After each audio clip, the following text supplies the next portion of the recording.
Alright, we're going to pull the main jet out of here. The main jet is hiding right down the side of this tube. So grab your 7/16 end wrench, pull this little nozzle. Remember, this little nozzle right here is for the primer circuit.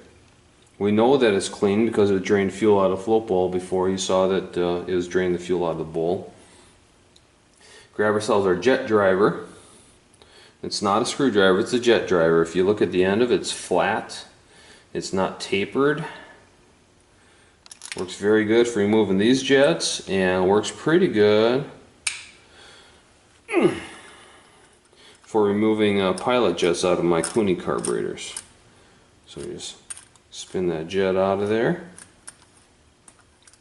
Thread it all the way to the end. Take a quick peek at this and see what size it is, so you compare it to what's in the service manual.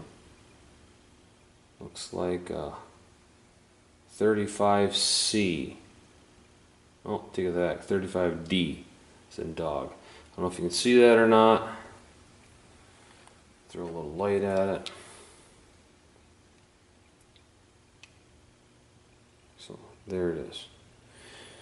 They make these jets in both C and D. You can look through the jet itself, say, well, I can see light through it. Well, just because you can see light through it doesn't make it a clean jet.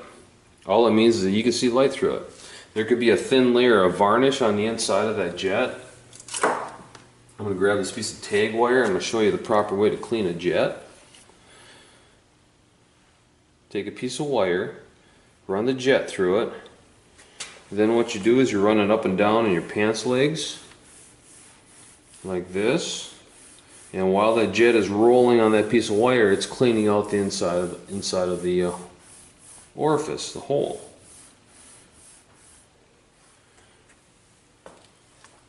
So if you get a jet that's really crusty, you'll have to run it a little longer. Make sure you throw a little carb spray at it.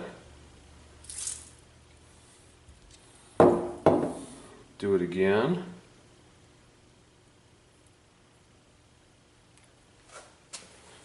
One thing you don't want to use on jets, is, if you can help it, is like drill bits, torch tip cleaners. It's not really advised, because what happens is they'll knurl the inside of the jet, and actually, even though the hole's bigger, it makes them flow smaller. Flow as like they are a smaller jet, so they'll flow less. Well, we got this apart. Spray a little carb spray in here, make sure this is clean. Okay, it's good. We're going to put it back so we don't lose that jet, because your dealership probably doesn't have another one in stock. So we're going to put it back right away.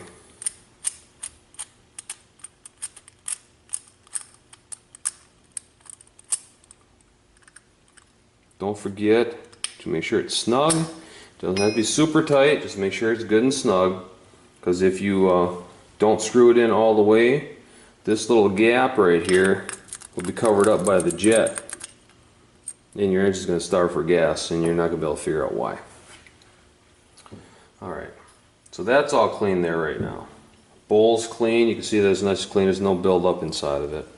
We're going to go through and show you how to remove the Welch plug off top of the carburetor. Make sure that idle circuit part is clean.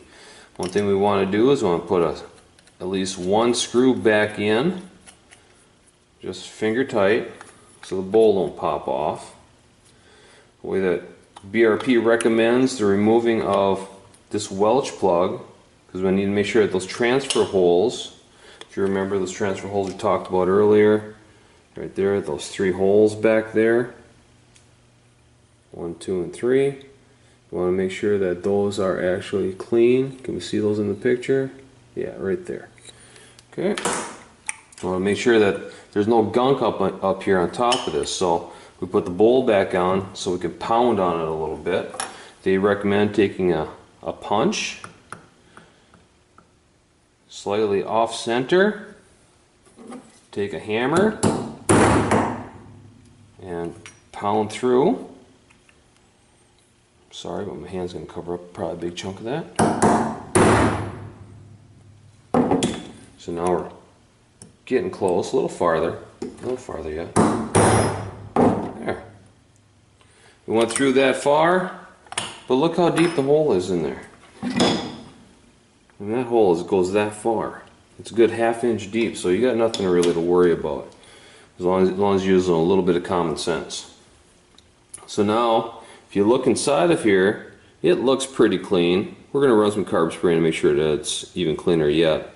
But you can see right here is the other end of this brass tube that we saw a little piece of fuzz in. That brass tube comes all the way up to the top, comes to here. This passage is drilled from here all the way across, so we get some air coming in through here. That helps to emulsify the fuel, helps aerate the gas so it atomizes better when it hits the throat. That fuel comes into here, into that pocket right there. And then you see that little hole over there on the side, that one hole. It comes out over at this angle. Well, that's where my idle mixer screw regulates how much fuel is going to get to my idle port. And that hole is drilled through right to this brass plug right there. Or excuse me, lead plug right there. So it cuts across, comes across here, drops straight down from there to that hole. If that whole circuit is clean, there's no reason that this engine shouldn't idle. So we're going to run a little carb spray through here. When you do this in the shop, it'd be good to take a little high pressure air and give it a little pop of air and make sure all the passages are clean.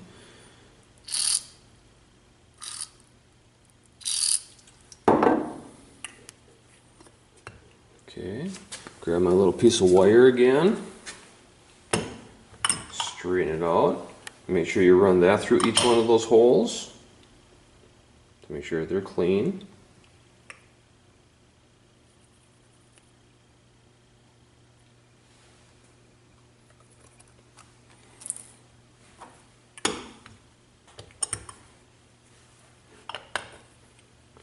Now you see those holes in there right now. There you can see one hole, it's got light on one of those. Well, that hole is going to let a little fuel come out at idle, just a little bit. But then we start moving the throttle, so I'm backing the throttle up with my thumb, opening it up, and you can see the other ones start kicking on. Okay, you can see that by the light turning on. So as we start cracking the throttle open, we start letting more and more fuel come out of those holes. Alright, so we've got that cleaned out right now. There's no grit or grime left in there. Take another quick peek at it just to make sure that we're clean. Yep. Get yourself a new Welch plug in your carb kit. We take the Welch plug, we stick it in the hole. So there it is. Well, it's not sealed right now. It's just sitting in the hole. A lot of guys think, well, that's all you got to do. It's not the case. So we hold it like that. I grab my big punch like this. I hold it on the top center. Just turn it like this so you can see a little better. Hold on top center like that. Give the hammer just a tap. I wish I could hold it so you can see it. I think you're going to get the idea. There. Now you should be able to see it, yes. And it's set. It's not going to come out. You can put a sealant around it if you like. But I can tell you right now that as that convex Welch plug right there crushed down, it came and flattened out and pushed out. So as it pushes out, it seals around the outside. So there's really no need to actually add sealant to it, but there's no reason why you can't. If it makes you feel better, if it's going to help you sleep at night, by all means, go ahead and do that. We're going to go through and reassemble the carburetor now.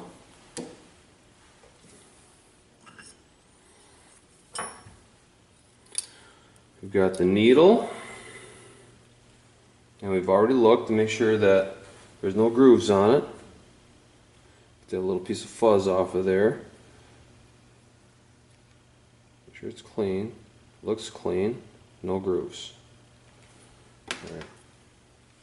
The rule is if you see a groove but you can't feel it with your fingernail when you're running up and down, it's fine.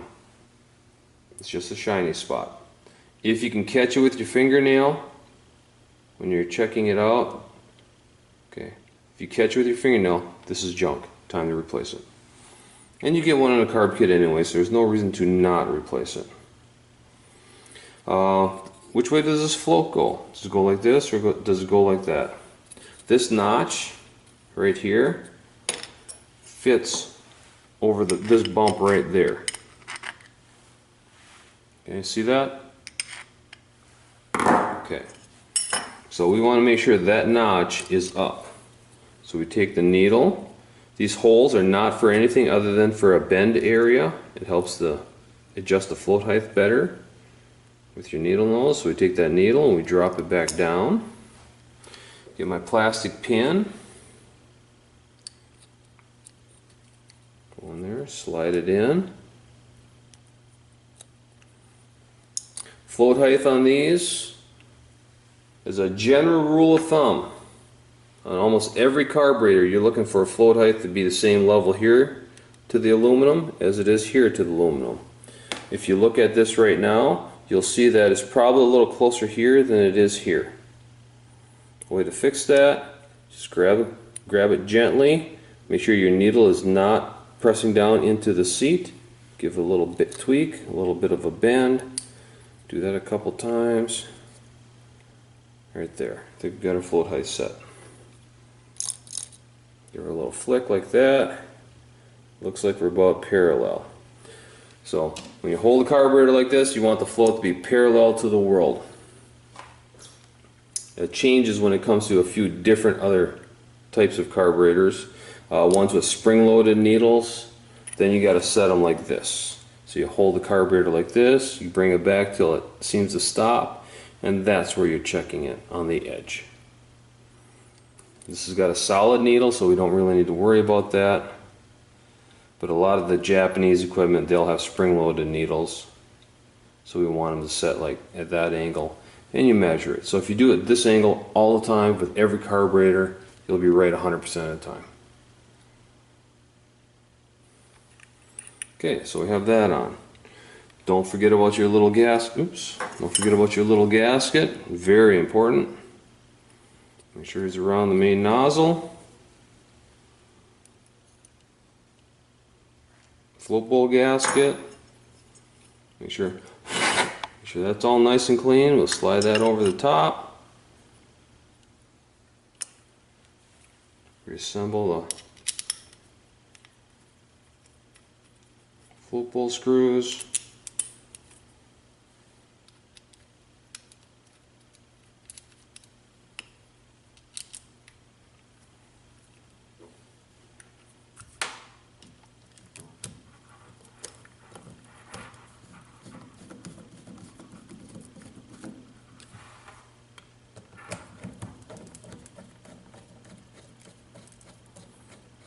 I like to go through and make sure that they're all still a little bit loose when I first put them together, and then I'll do a final torque when I go to reassemble the last one, and go through the whole sequence again and make sure they're all tight. Makes them easier to start that way. There we go. So they're all snug. We're going to take my little air jet, my idle air jet, that's what this guy is. Put him back in his spot. Get my jet driver, drive him home.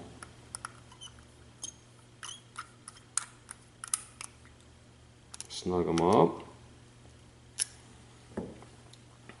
Put my primer nipple back in, float bowl. Get it started. There we go. Grab my 7/16, tighten him up, nice and snug. Idle mixture screw with its spring.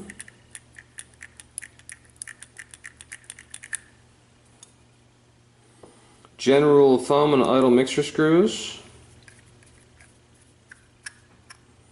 A turn and a half will get you started. If you don't know what the spec is, it's a turn and a half from bottom. So you lightly snug it down, like 2 fingers, turn it down. Oh, I feel it stopping. Then you back it out a turn and a half. So right there it is. 1/2, 1, 1.5. That's about a turn and a half right there, and that'll probably get the engine started. From there we can adjust it to make the engine run properly.